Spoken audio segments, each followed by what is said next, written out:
Hello, everyone. My name is Jason, and I'm the director of the Strategic Threat Advisory Group at CrowdStrike. Today, we're going to talk about North Korea's rapid ascent to becoming a global cyber superpower. So like I said, I lead something at CrowdStrike called the Strategic Threat Advisory Group. And basically what our team does is we help our customers operationalize their threat intelligence capabilities. Prior to CrowdStrike, I used to work for a Big Four consulting firm where I built threat intelligence programs for Fortune 500 companies and government agencies. Prior to that, I was in the Army for approximately 7 years, where I held assignments at places like the NSA and United States Cyber Command. And now over to my colleague, Josh Burgess. Hey everybody, so Josh Burgess. I lead the technical side of the Chief Threat Advisory team. Sounds like an arbitrary long title, but I'm the person who helps people action intelligence from a technical perspective, integrate, automate it, and build it into your workflow. I've been at CrowdStrike about 3 years running this program.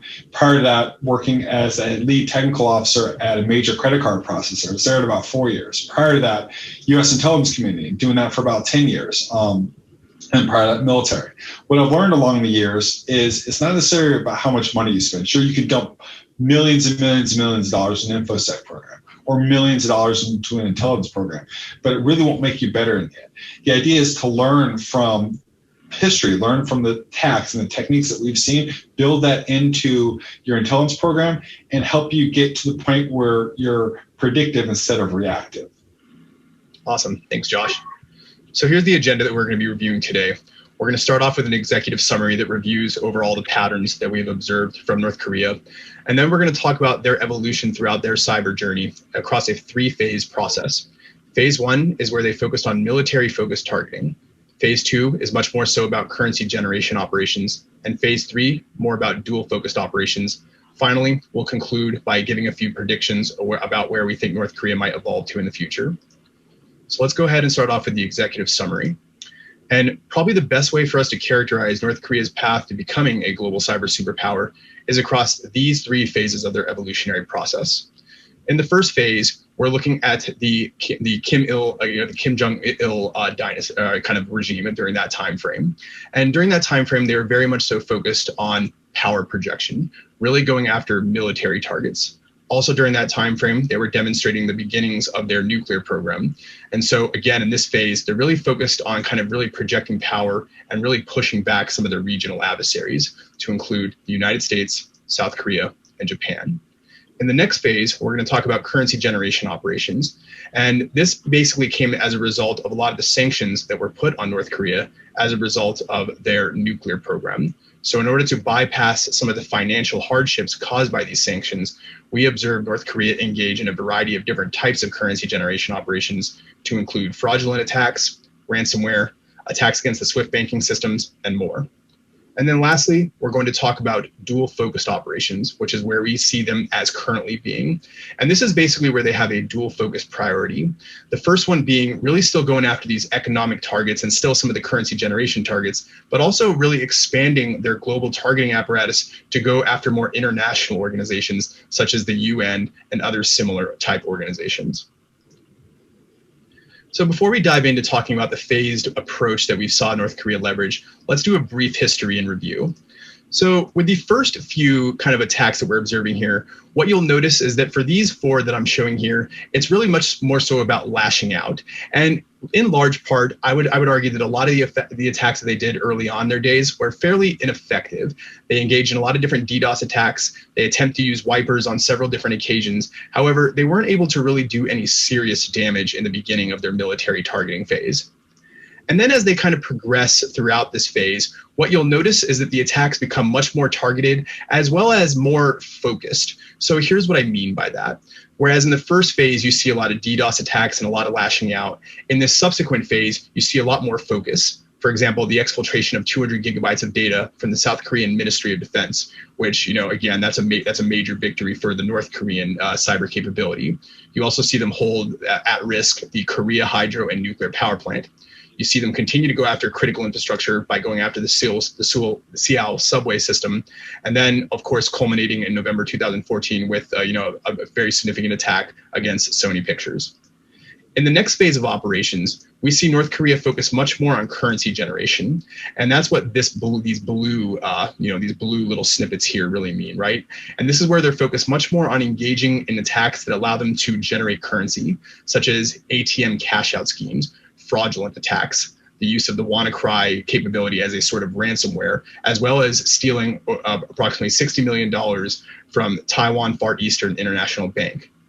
And then the last phase of their operations, what you see them now do is really engage in sort of this dual focused type of activity, where they're not only focused on still the currency generation operations, as indicated over here, where I'm circling my mouse with the stealing of $7 million from the cryptocurrency Dragon X cryptocurrency exchange, but also attacks against critical infrastructure, such as the one I'm illustrating here in October 2017, as well as attacks against international targets, such as the one that we're illustrating over here in August 2020. So again, we're looking at sort of this evolutionary phased approach where they start off with military focused targeting, then evolve towards currency generation operations, and then lastly, lead them to where they're at now, where they sort of dual focus in their operational stature. So now let's talk about the individual phases. And we're going to start off with phase one, which is military focused targeting. And again, from a military focused targeting perspective, here are some of the big areas that we saw them focus on. The first one being around the use of personas. So Josh is going to describe this in his slide, but basically what we saw North Korea do early on is use various personas in order to avoid blame or avoid taking too much credit for some of these malicious attacks. Like I said in the overview slide, we saw them engage in a lot of different operations against both South Korea as well as the United States, particularly ineffective operations, especially in the early days. And then lastly, I would characterize this phase as being really much so about very much so about power projection. So the ability to project power, to push back regional adversaries, to demonstrate to the world that they are this, extremely powerful regime with all sorts of capabilities. And this is very common for different types of countries who are trying to engage in deterrence in order to basically get the international community to kind of go more their way. So now over to Josh, where he'll talk about some of the personas and some of the more nuanced aspects of this phase of the North Korean operations. Thanks, Jason. So a couple of different phases. Like when you look at the initial campaigns, all the way from 2009, 2011, Independence Day, 10 Days of Rain, really no misdirection. They didn't point to, hey, we're this group or that group or a fake hacktivist group. They just smashed stuff and they tagged it, but they didn't tag it as North Korea. Dark Soul was the first time that they actually misdirected. They utilized a Whois team. And there's some references to Roman foot soldiers that they messed up, and I'll show you what that looks like in a second. Then Operation High Anonymous, because you know what? Anonymous is still big in 2013. Let's go ahead and ride that train if we still can. And they utilize that as their fake persona. Guardians of Peace, the Sony hack. Now, Guardians of Peace was interesting because, again, faked this persona, but they utilize a lot of the same artistry and same imagery from the previous campaigns like Dark Soul and High Anonymous. So I guess the artists there really weren't feeling too original with the latest campaign. The last one that we saw with some real big misdirection was Who Am I? And that Who Am I campaign was launched against the Korean hydronuclear program, or nuclear plant, excuse me. And they bent what is a traditional definition of hacktivists. They didn't just go in and do something for ideology. They went in and did something for ideology, but they also had an e-crime slant and an espionage slant. So it's a little interesting. And that's really where the personas kind of stopped after that. So let's talk about military targeting of South Korea. And this is really where it first all kicked off. 4 July 2009, Dozer. Dozer is a multi-pronged malware approach. The first thing Dozer does is DDoS attacks. And the first one it was leveraged at was US targets on the 4th of July. Then, we saw on the 7th of July 7th and 9th of July going against Korean targets. These targets were going after gov, mil.com, banking sites, DDoS, fairly effective, not particularly great. And then came the wiper component. On the 10th day, the wiper command goes in and smashes stuff. 10 Days of Rain, the next evolution, 2011. CoreDOS, create a botnet and be our wiper. Now, this one was a little more tailored, a little more customized. This is when they first started building obfuscation and encrypting in their malware. The other thing they did was interesting. They looked for files very specific to South Korean systems, files like .hwp or Hangul word processor, or files like GUL or AZP or some of the other South Korean tools. Again, though, a lot of the mostly DDoS attacks with a little bit of wiper on the tail of it. Dark Soul. This is when they really started making web. The Hastidi and the Whois wipers used against ATM systems. Servers, workstations, multiple big, huge South Korean banks were hit pretty hard. Tens of thousands of systems were wiped. This malware worked on Windows as well as Linux environments. It really wasn't specific to one platform or the other. The other thing that's interesting about this malware is the references to Histidi and Principus. And they kind of messed up those references. Those are basically forms of old Roman soldiers. They kind of mix and match the definitions, mix and match how they were used. Really didn't read their textbooks quite right. Operation High Anonymous. Again, why not ride the anonymous train? That's big back then. Core High malware used against mostly South Korean government, as well as immediate targets. The thing that's interesting about this campaign is a lot of the malware that we saw, that we took apart, the malware specifically had the credentials hard-coded into it. So they knew what they were breaking into before they broke into it. Once they got into systems, wipers performed, change administrator passwords from whatever they already knew it was to high anon 2013 and cause impact. The last big one, Kaminsky. Kaminsky targeted Korean hydronuclear plant. And this malware did extensive recon ahead of the actual infection. The reason this is a big deal, it ties all three together. It goes, the e-crime side. When they broke in, they demanded millions of dollars in order to disable, in order to re-enable systems. They also demanded that you shall shut down 3 reactors as a part of our demands. Not sure where that demand came from, but they also had an espionage piece. So the Kaminsky malware was designed to steal information about nuclear power generation, because if you've looked at a map of North and South Korea, North Korea is really dark at night. South Korea, not so dark. So they're trying to, push their military targeting, but also kind of straddle all 3 lines along with their attacks. Last one, power projections, the Sony attack.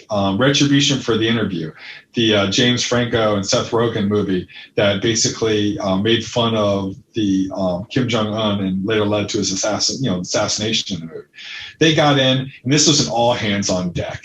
They utilized malware from multiple different subgroups to get in and really smash things around. One of the best tools was Bramble, and then Core High for SMB spreading. These tools were used like years and years and years prior to the attacks.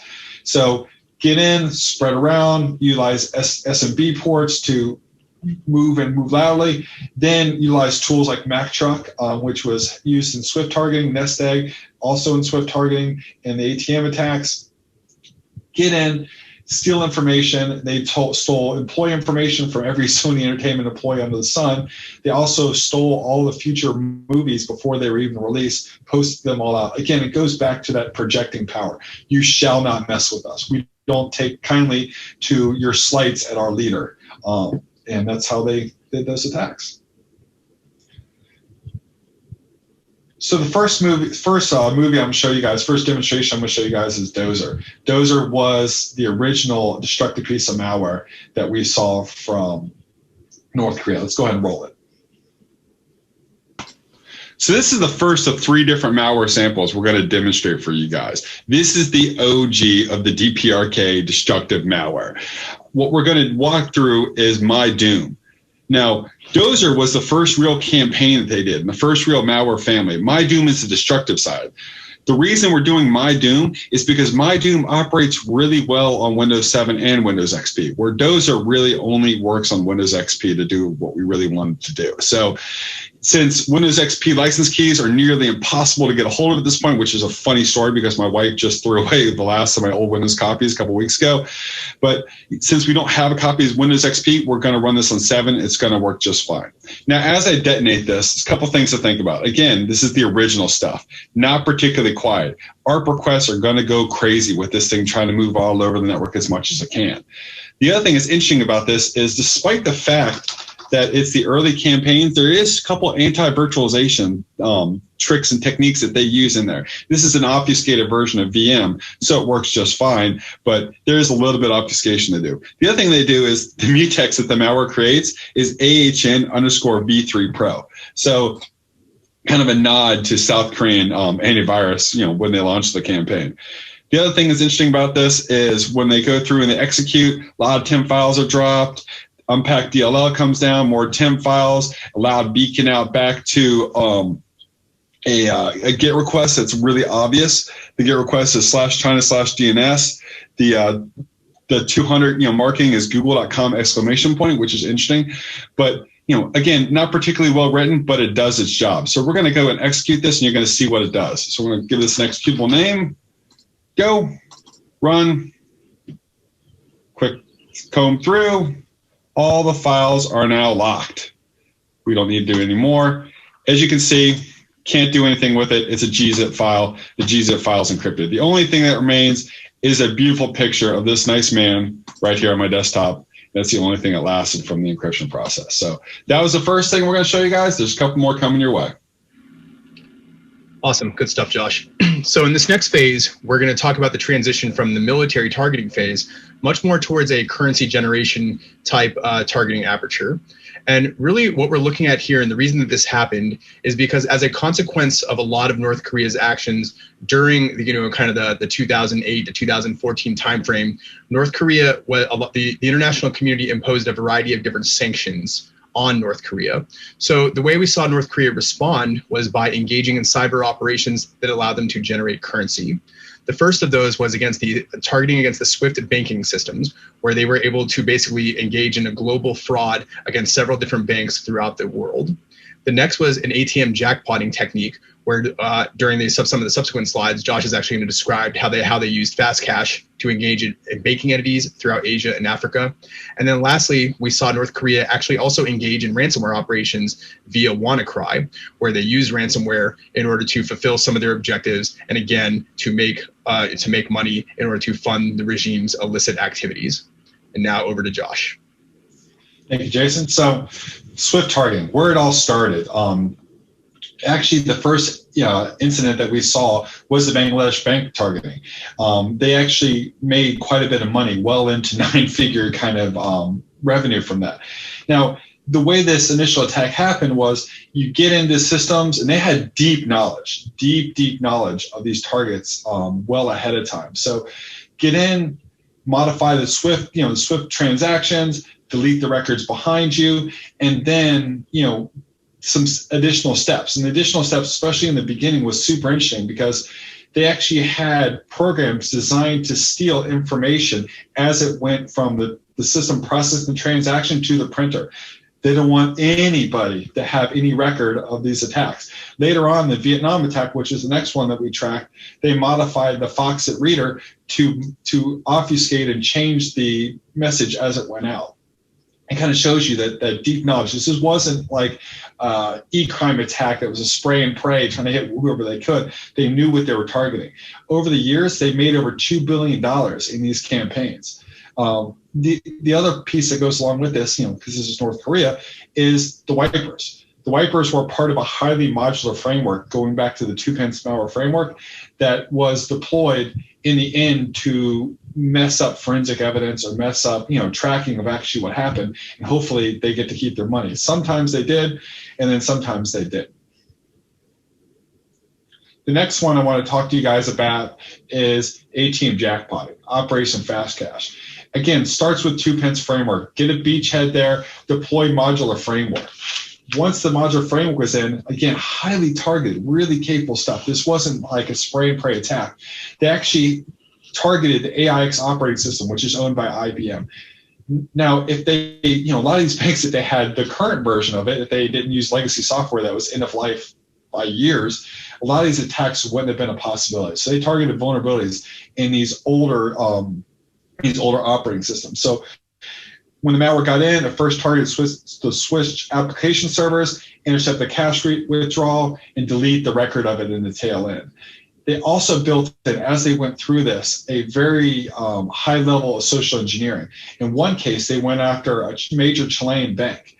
When they hit the Chilean bank, I guess they didn't get in the way they wanted to, or they wanted to get in a different way. They actually recruited an individual from a LinkedIn post, found an individual that worked there that was network administrator, sent him a fake job interview, actually held a job interview over Skype in Spanish. Job interview went really well. Hey, you got the job. Just download this executable to help you fill out the application. Executable is a backdoor. As a result of these attacks, and much of them like them, we've seen over 30 countries be involved in ATM jackpotting. Again, you want to show like the amount of time and resources. In one case, we actually saw 10,000 fraudulent cash withdrawals. These cash withdrawals were spread across 20 different countries all over the world. All these different cash withdrawals all happened within 5 hours.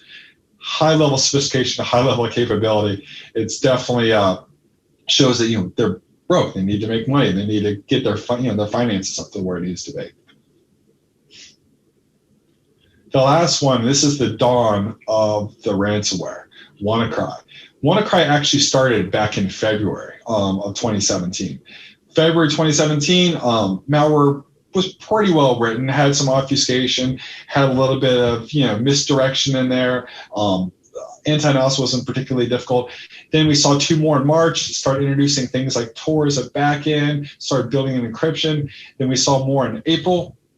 April, again, kind of the next evolution. We saw SMB spreaders be put in there. But in May, that's when it went nuclear. That's when we saw all the effects that happened from it. We still don't know the initial infection vector. We think the core DLL framework, because in some cases, some of the initial victims had deshed over on their network, so earlier targets. The reason that the May one was such a huge deal, obviously, is they incorporated an internal blue into their attacks. The SMB, vulnerability, thank you, shadow brokers, for releasing that to the world. And that, caused a huge impact. 200,000 systems were infected all over the world. Now, the interesting thing about that is 200,000 systems, that's a lot of systems, right? But they only demand about $300 to $500 in Bitcoin, depending on the flavor you got. 200,000 systems plus $300 should have made a lot more money than $139,000 in revenue, but it really did. So, that was a genesis of their ransomware campaigns. Now we'll go ahead and show you guys the next video. And what I'm going to show you is the February evolution of Wannacry and where it really came from.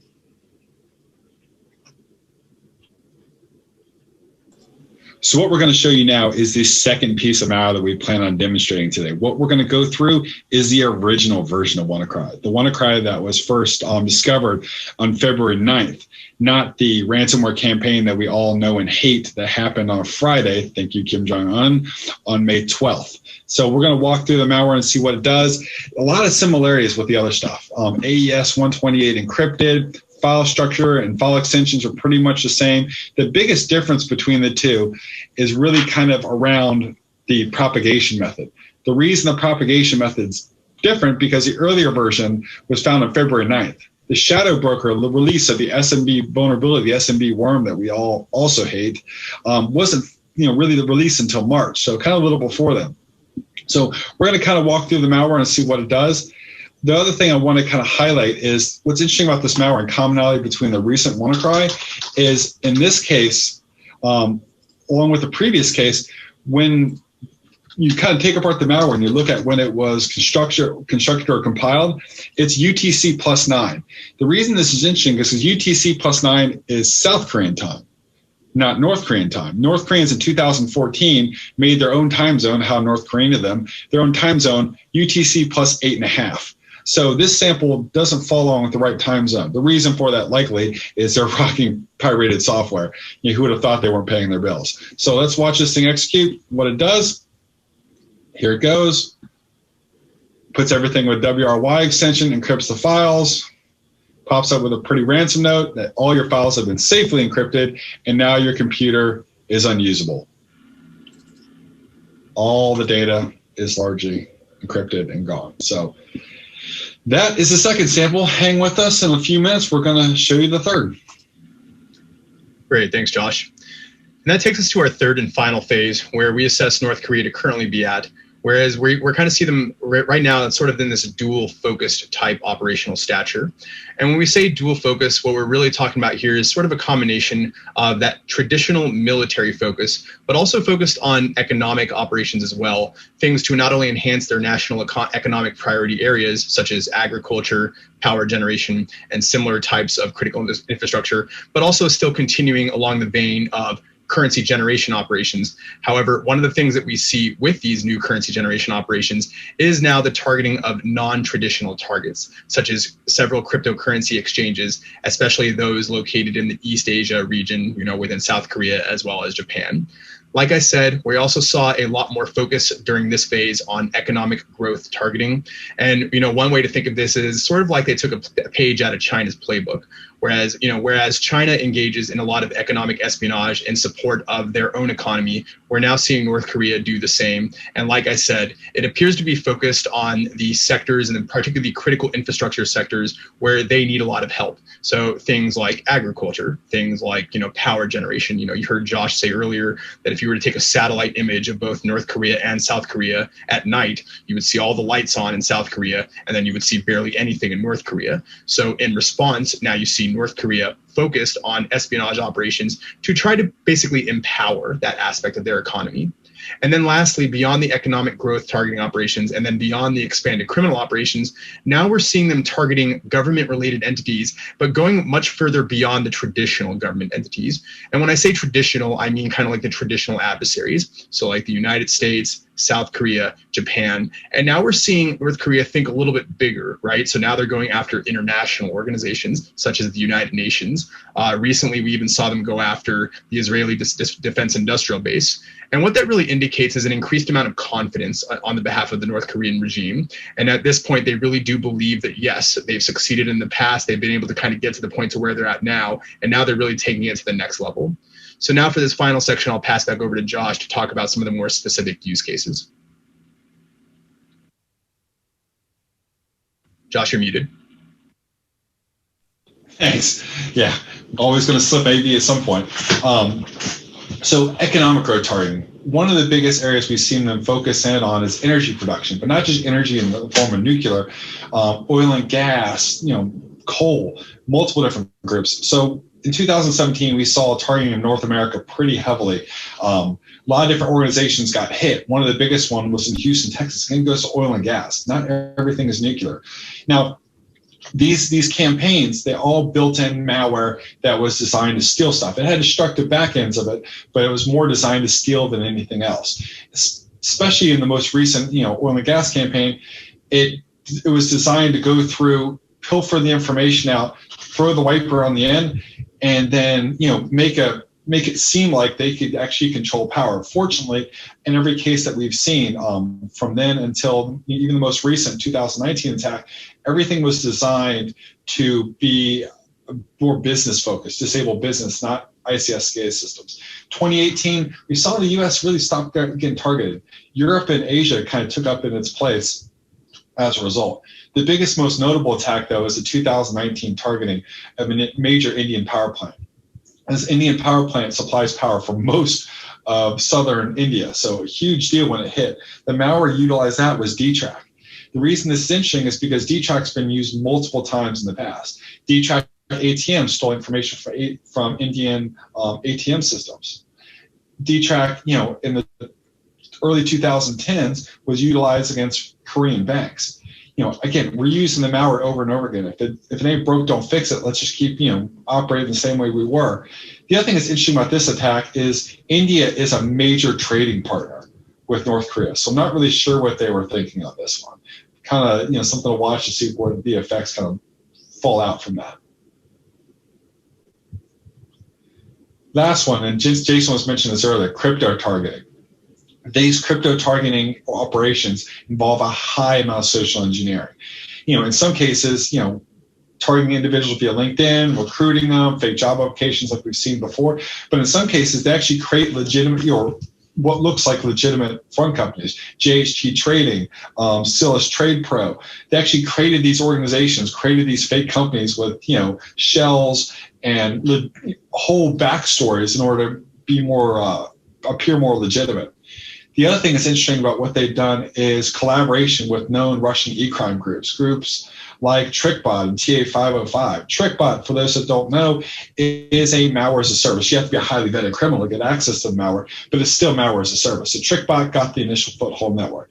Foothold was established, connect to different systems, get full access. Then that access was sold to Lazarus tool sets, which did later monetary scraping and data collection off it. The last one is the new evolution of the ransomware, VHD. VHD, we believe, was deployed via vulnerable VPN gateways. Once the VPN gateways were exploited, the Metanet malware moved around and gather that information. This Metanet malware is highly versatile, highly modular. It works on Windows, works on Macs, works on Unix. There's multiple different operating systems. It shows that they're maturing their operations and they're confident in where they're going. The next slide I want to show you guys, though, and this one's super interesting because this is Kaminsky, North Korean APT, going after Russia. Not just going after Russia writ large, but going after Russian aerospace and defense. I'm not sure what they're thinking because most of their armament, most of their arms and their military equipment comes from Russia. So I'm not really sure what they're thinking on this one, but it's definitely something interesting to watch. So what happened?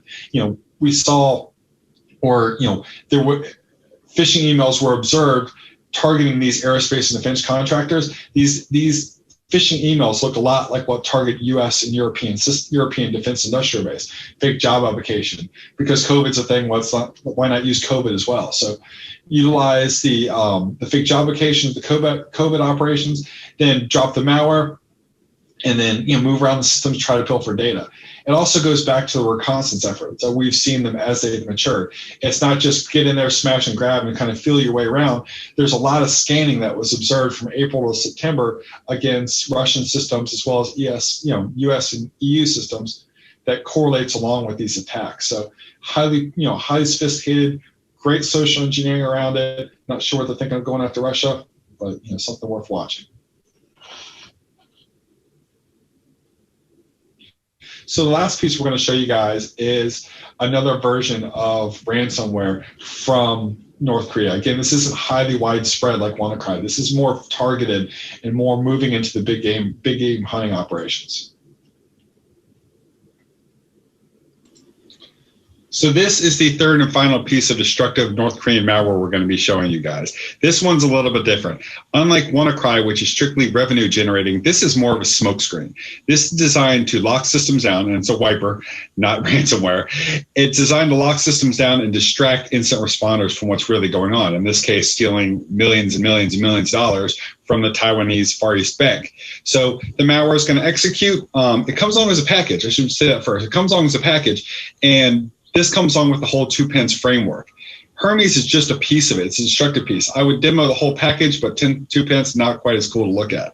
So this malware is going to go through and do what all ransomware does. First thing it gets on, or almost all, first thing it gets on the system, it'll check for language artifacts. It's designed, it has code in there to look for Ukrainian, Belarusian, and Russian. However, it only really checks and stops the process if it finds Belarusian and Ukrainian, not Russian, which is a little interesting.